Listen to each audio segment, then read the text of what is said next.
Construir memoria, uno de los objetivos del género documental, género que hoy conoceremos más de la mano del productor catalán Paco Poch, quien ha marcado un precedente en el cine documental español y quien gracias a su paso por el Festival Internacional de Cine de Cali hoy nos va a acompañar en Expresión Visual. Bienvenidos.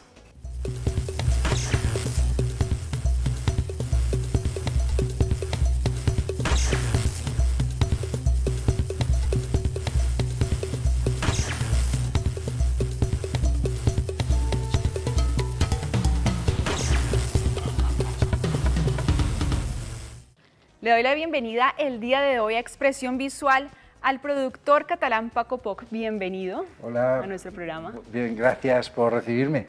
Bueno, tengo yo aquí que Paco es doctor en comunicación audiovisual. Dentro de su filmografía se pueden encontrar muchísimos cortos, largos de ficción, documental, TV movies, además de muchísimos reconocimientos a su trabajo.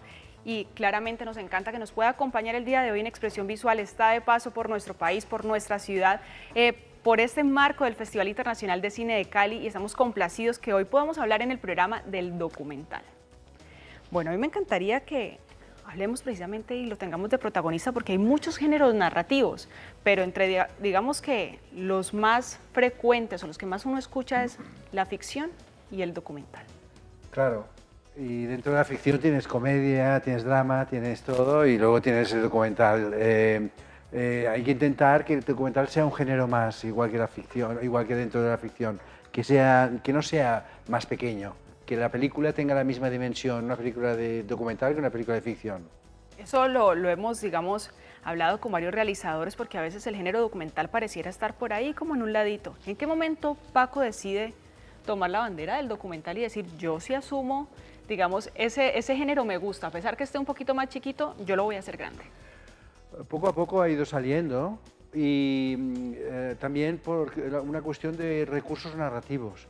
A veces una película como Gaudí, que queríamos hacer con Manuel Huerga, salió la idea de hacerla como un documental, un poco copiando el Zelig de Woody Allen, ¿no? Como un falso documental.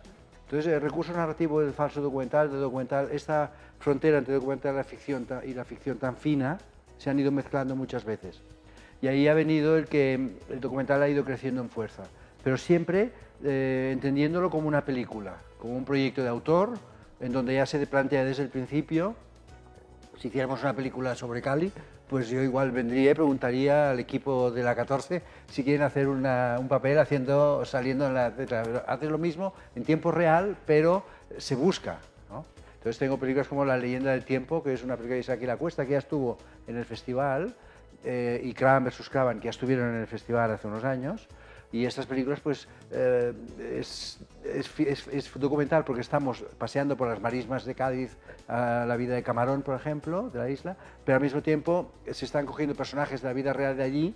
Dices, tú vas al río normalmente, bueno, pues vamos al río y vamos a hacer esta secuencia de lo que haces normalmente, ¿no? Entonces, esta idea del tiempo real es muy interesante. Por tanto, lo que es ficción y no queda un poco mezclado. Hay una japonesa que viene a estudiar flamenco, es una cosa que pasa en España concretamente. Entonces, claro, esta japonesa es una de verdad, que vino de verdad. Le dijimos, oye, pues vamos a hacer una clase. Entonces, la clase todas son japonesas. O sea, todas estas cosas son forzadas, no es simplemente filmar lo que hay, sino que lo organizas tú, pero al mismo tiempo partes de la realidad, ¿no? Claramente, porque conocemos también que dentro del documental hay como dos formas, que puede ser el cine de alguna forma, cine verité o el cine ojo también, pero ahorita también se forman otras ramas, como estás diciendo, que permiten que el documental y la ficción estén ahí entreverados cuando el documental tiene esas características o esas características que permiten al documental hacer que el realizador logre un objetivo. ¿Cuándo es pertinente usar el documental? Nosotros lo llamamos documental de creación porque lo que hacemos es vestirlo, es decir, a partir de una idea, vestir esta idea con personajes muy interesantes, con música muy potente, con lo de recursos narrativos que hablábamos antes, incorporar personajes que conocen el tema, ir mezclando muchos elementos, poniendo muchos inputs, y por tanto es lo que hace que este proyecto, que era una idea, va creciendo y se convierte de repente y dices, caramba, pues si es esta película, pues está pues un gran personaje que habla de ello, está un gran músico que hace la música. Y claro, la película va cogiendo tanta fuerza, porque le has puesto inputs potentes, que llega un momento que es tan importante como cualquier ficción. Entonces, siempre vamos en esta idea, ¿no? Gaudí también se pasa, y es una película que parece toda documental, pero sin embargo está todo hecho por nosotros. De la idea que ha pasado que ha habido empresas que ya han comprado, había productores que han comprado material de archivo de nuestra película hecho por nosotros, que es Gaudí en el cementerio, cuando enterraba a su madre, pues rezando cuando cerraban la tumba, ¿no? Y esto lo habíamos hecho nosotros. Y esto pasará cada vez más, es interesante, hemos hecho un documental, hemos creado un material aparentemente documental, pero es un material que no existía, porque de hecho hay muchas cosas que no queda nada. Otro problema que hay importante es que lo que queda ya está muy utilizado. Entonces, si tú haces una película, imaginemos, sobre un tema que a vosotros pueda interesar aquí, y que resulte que todo el material de archivo se ha utilizado mucho, claro, no puedes cogerlo otra vez, la cosa se pierde. Y es esta idea de ir creciendo con la película, ir haciéndola crecer con todos los inputs, esto es lo que le da esta dimensión tan fuerte a las películas y evita que la película se vaya a la sección del reportaje, por ejemplo, o que evita que se vaya a la sección del documental puramente descriptivo, que en todas estas secciones, claro, los precios no están adaptados a los precios, a los costes que tienen este tipo de películas, que necesitan mucho más inversión.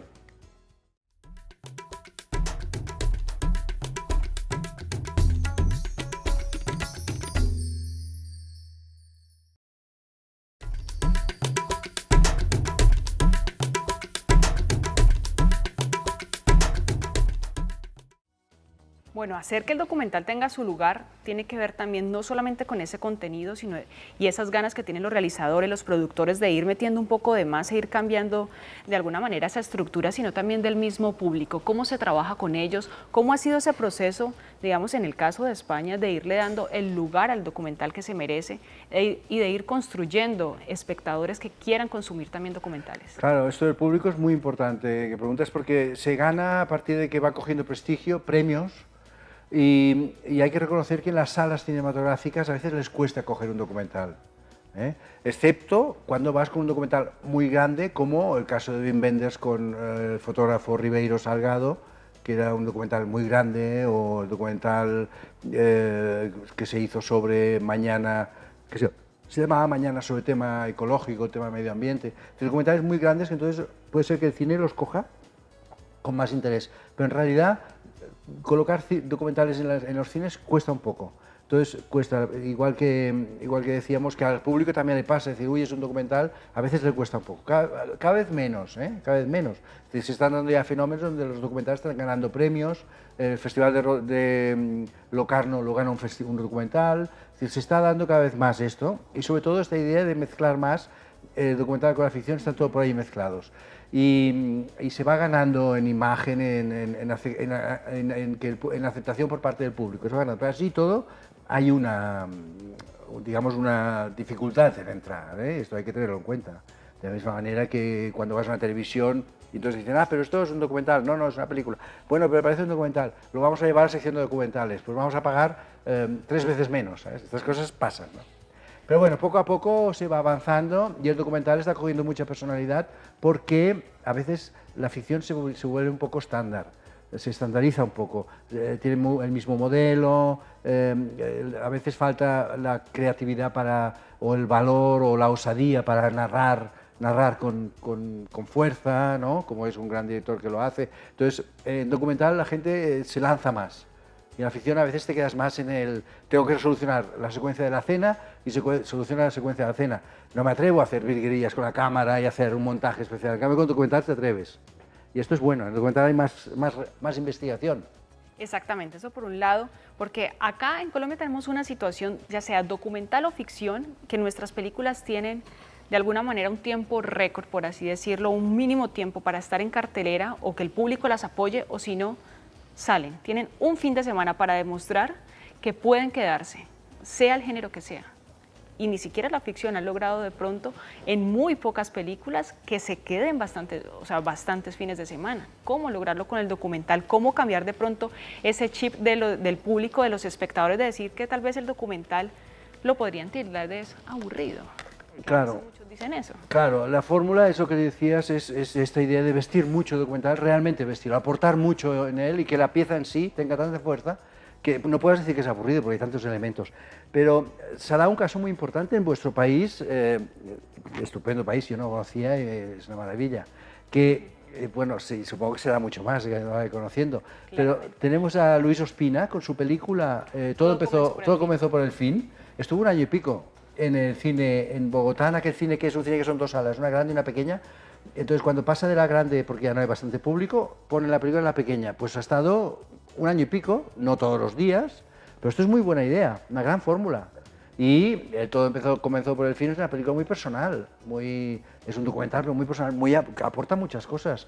Te sientes muy identificado, pero una persona de todas las edades, porque claro, es lo que toca. Recientemente nominado a los Goya. ¿Está nominado para el Goya? Vale, pues está allí. O sea que este fenómeno, cuando el cine se llama Nontalá, un nombre así, un cine de Bogotá. No eran los Goya, Nontalá. eran los premios Platino. Premios Platino. Eso, Vale. pero Sí, que pasaron hace poquito. Sí, y ahora la vamos a poner en Barcelona, en Madrid, esta película, y en España todo comenzó por el fin. Bueno. Es decir, es una película que salta países y salta barreras porque es muy global, ¿no? Es muy local, porque es su pequeño problema personal humano tan denso, pero único, y entonces se convierte en una cosa global. Esto es hacer pasar la temática de un tema personal a un tema global, es la gran fuerza del autor, ¿no? La gran fuerza del poeta, narrativamente hablando, que te convierte. Voy a hablar de un país concreto, de una ciudad, y sin embargo estoy hablando de la tuya también, ¿no? Esto es muy bueno. De temas en general que de pronto pueden hacer que muchas personas se sientan identificados. O sea que no seguro. podríamos decir que el documental tiene un público exclusivo, sino que todos podrían disfrutar de él. Sí, no hay que hacer guetos, es de repente alguien dice, ostras, vi una película buenísima, ¿cómo se llama tal? Era un documental sobre tal cosa, tal otra, etc. Esto es lo que se tiene que pasar, y ya pasará, porque de hecho en los festivales donde van se mezclan, por tanto ya irá pasando, Y bueno, en el mismo festival de Cali, por ejemplo, hay varios. Bueno, yo mismo como productor mezclo también, produzco películas para televisión, produzco películas de ficción tradicional para el cine, menos, pero también lo hago, produzco documentales pequeños, esto sí que lo separo, los documentales pequeños de 60 minutos para televisión, esto sí que lo separo de la película documental de cine. Son como otra producción diferente, en costes, en volumen, en dimensión, en forma de enfocar el contenido. En el documental pequeño pues hablas ahí pones un poco de material de archivo, un poco de alguna entrevista a la persona que toca el tema, pones, etcétera. Son cosas ya como más cercanas a la televisión habitual. Bueno, precisamente hablando de términos de producción, conocemos de pronto tal vez que la ficción pueda, creería uno, estar todo con más exactitud. De pronto ya cuando tratas del tema del documental, que tienes comunidades en ocasiones, personas que en un momento pudieron decir sí, doy la entrevista, y llegado al caso ya dicen no, sino que hay que tomar mano de un plan A, B, C y hasta Z. Es un plan de rodaje diferente. ¿Cómo se maneja allí ya en términos también de producción, de costos, del mismo equipo, de los tiempos de rodaje? Sí, en ficción es verdad, cuando planteamos una producción de ficción, nosotros al menos en España hacemos 5 semanas, 6 semanas de rodaje, una película de ficción pequeña, normal, pequeña. 5 o 6 semanas de rodaje. El productor siempre dice 4, el director dice 6 y al final acaba en 5 o en 6, depende. Pero en una película normal, Entonces, en ficción. Sin embargo, el documental, pues me encontré con, por ejemplo, Cravan vs. Cravan, es un documental que lo empezamos con un material de archivo que era un gran artista dada, el fundador del dadaísmo, uno de los fundadores del dadaísmo, que además era sobrino de Oscar Wilde, o nieto de Oscar Wilde, ya no me acuerdo, y que se llamaba Arthur Cravan. Teníamos un material de archivo de él boxeando con Johnson, que era el campeón del mundo, en Barcelona en el año 27, que estaban allí, que se escapaban de la guerra, etc. Estaban allí. Y entonces, a partir de este pequeño material de archivo, muy pequeño, que se va repitiendo, que además se rompe, se va rompiendo tal. A partir de esto fue creciendo toda la película, que era una película de 90 minutos impresionante, a base de ir siguiendo el hilo de las cosas. Ahora encontramos a Merlin Holland, que era el nieto de Oscar Wilde, que hacía un libro sobre Arthur Cravan. Ahora encontramos a un galerista que dice que tiene todos los cuadros de Arthur Cravan, que no sabemos si pintó cuadros o no pintó cuadros, no se sabe, porque era una persona muy especial. Entonces, claro, se van mezclando todas las cosas, pero ahora he perdido el hilo y ya no sé por qué te lo decía. Porque estábamos hablando de cómo es el tema de la producción, de los tiempos. La producción. Y entonces, exactamente, gracias. Y entonces hay películas que cuando la empiezas en documental es montar un equipo, plantear, vamos a hacer una película, plantear los sueldos globales, no por semanas, los materiales globales, no por semanas, y entonces decir, pues igual nos vamos 2 meses. Es posible que estemos 2 meses.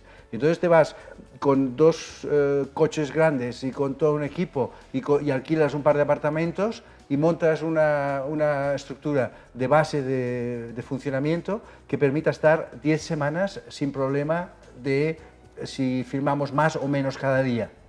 ¿Entiendes? Porque puede pasar esto que decías, una cita importante con alguien que no venga, o el estado de gracia que consigues una secuencia, por ejemplo, en donde una chica habla con un chico de pues, 2 adolescentes. Es difícil saber cómo irá. Entonces hay un momento dado que se crea una magia. Esta magia puede ser la secuencia más importante de la película, y esta magia sale en un día que ni te lo imaginas cuándo. Entonces, esta idea de decir, pues vamos a hacer 10 semanas, pues, o sea, hacer el tanto global, no quiere decir que sea más caro que una ficción ni más barato. En general hay que hacerlo un poco más barato de documental porque cuesta un poco más de financiar, pero es plantear el sistema de producción diferente, con otros acuerdos, ¿no? Pero siendo esto, sí, recorridos de 10 semanas perfectamente.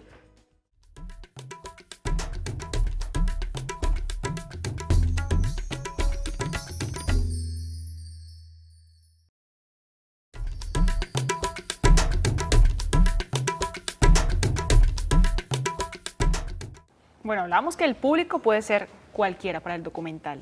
Los realizadores, el equipo, ¿sí será igual que el de ficción? Porque yo siento a veces, cuando uno escucha acá hablar a los documentales, lo siente diferentes, lo siente de irse a sumergir en comunidades el tiempo que sea, pueden ser en comunidades incluso muy alejadas cuando se trata, digamos, de producciones de nuestro país, donde difícilmente pueden llegar las comunicaciones, donde tienen que ir en lancha muchísimas horas, que tal vez el realizador de ficción dice, no, yo hasta allá no llego. Sí, se dan los dos casos. Jean-Louis Comolli, por ejemplo, que es un gran director de documentales que hizo Durruti, él solo hace documentales. Empezó haciendo ficción, empezó haciendo ficción, pero solo hace documentales, aunque empezó haciendo ficción. Entonces, quizás se da esta idea de que se ha quedado allí, ya le funcionó, le gusta, lo llaman por esto, repite, etc. Pero, o José Luis Guerín, por ejemplo, está haciendo películas que es esta especie de ficción, medio documental, medio ficción, y siempre va por esta línea. Manuel Huerga pues va por la línea ficción mucho más, pero también se acerca al documental. Ahora ha hecho una cosa sobre Barcelona muy grande. Hay una tendencia, pero esto no quita que una persona de ficción pueda hacer documental y al revés, ¿eh? Hay una tendencia, pero no quita. Es decir, el caso del mismo Herzog, que estuvo por aquí dando vueltas y rodando por aquí por Colombia, él hacía documentales también, Werner Herzog, ¿no? Bueno, es un grande de los grandes, ¿no? Pero... O sea, que a invitar a todos que prueben en cada uno de los géneros. Sobre todo hay que lanzarse y intentar no hacer crecer el proyecto, no hacerlo crecer de una manera forzada. Es decir, si el elemento no da para más, dejarlo en 60 minutos para televisión y no complicarte la vida en hacer un largometraje de cine que a todos nos gusta, porque así lo llevan a los festivales, porque así lo verá todo el mundo, porque si la película no tiene bastante fuerza, la gente se cansa, ahí es donde está el problema. A veces hablas con exhibidores y lo primero que te dicen, oye, pero es que nos trajeron otro día un documental, digo, pero eran 90 minutos, sí, eran 90 minutos, pero es que era una película hinchada, es que era un tema hinchado, es que tal, y entonces ahí es donde es un problema grave. Supongo que estos y muchos más han sido los consejos que se tienen preparados para lo que es este Festival Internacional de Cine de Cali, que en su 9ª versión trae muy buenos invitados, y uno de ellos es usted, Paco. Cuéntanos cómo ha sido esa participación, cómo fue ese llamado y qué pudo, digamos, disfrutar, digamos, el público caleño y esos estudiantes. El Festival de Cali, desde que nació, desde que empezó, fue un festival que se puso enseguida a un nivel muy alto, como un festival de referencia, porque es muy exigente en la programación. Selecciona muy bien las películas, tiene un nivel muy alto. Cuando una película ha ido a Cali, yo me fijo, pienso, esta película debe ser muy interesante, pues si está en Cali, seguro que es buena, seguro. Y es un festival de una gran potencia, valoran mucho la creatividad, la aportación personal, valoran mucho la innovación, es un festival atrevido, abierto, bien, cuando ves todas las secciones que hay, Yo, por ejemplo, ahora he venido para lo mío, para mis 4 películas y para mi masterclass de mañana, pero ya tengo la agenda llena de cosas que quiero ver, esto, aquello otro, quiero hablar con este, con aquel. Es un festival muy rico, realmente muy rico. Un poco de clonación para poder estar en todos los lugares. Es fantástico, pero realmente lo hace muy bien y Luis Ospina hay que reconocer que yo solo lo conocía de nombre antes, ¿eh? Y lo conocía de nombre, me gustaba mucho lo que hacía, y conocía el festival, pero poco a poco he ido conociendo pues, a otras personas que estaban en el festival metidos de alguna manera. No sé si Óscar Campos de la Universidad de Madrid estaba metido, que también lo conocí, o bueno, hasta el homenaje que hacen a Barbet Schroeder, que siempre ha estado mucho, que es medio colombiano, se siente muy colombiano, él siempre ha estado por aquí, ahora le hacen un homenaje también a él, o sea, para mí es un honor que hagan un homenaje a él y que estemos por ahí juntos, es estupendo, ¿no? Bueno, ya solo ves la lista de los selecciones, las selecciones oficiales. Es alta. Yo creo que ahí tiene muy buen nivel. Es un festival que me gustaría que tuviera una larga vida.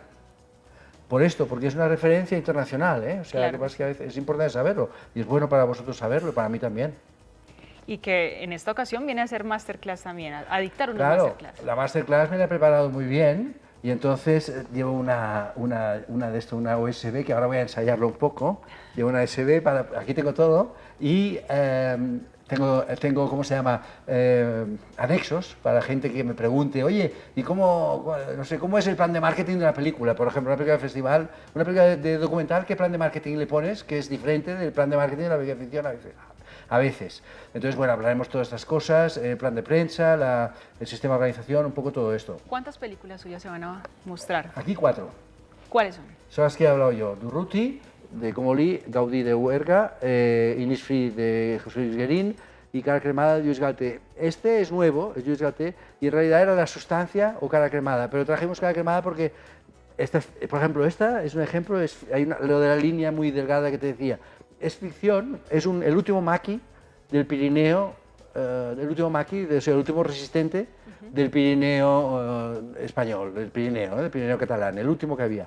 Y entonces, que se dedicaba a cortar torres de electricidad para hacer un sabotaje de la luz, era el último que quedaba elemento antifranquista, digamos.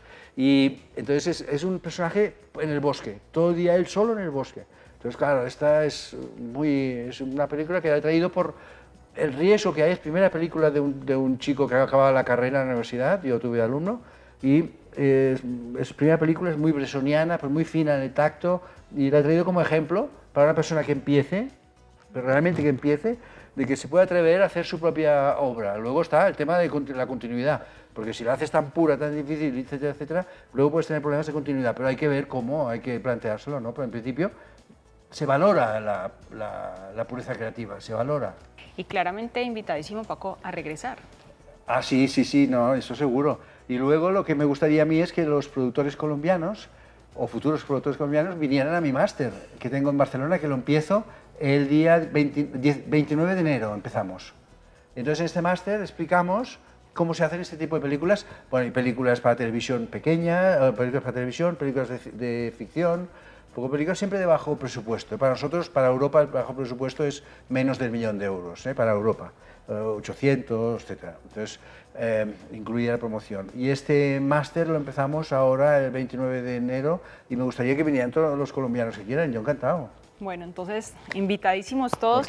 Ya para ir finalizando, Paco, porque nos encantaría seguir hablando del documental definitivamente, y todo este tema de la producción, también de ficción, es muy largo, pero ya se nos va acabando el tiempo.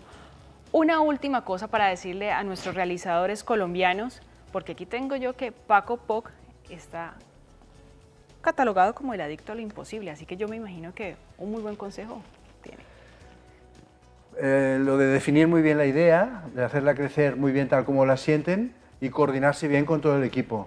Y coordinar con todo el equipo, con producción, con todo el equipo para que la cosa vaya adelante.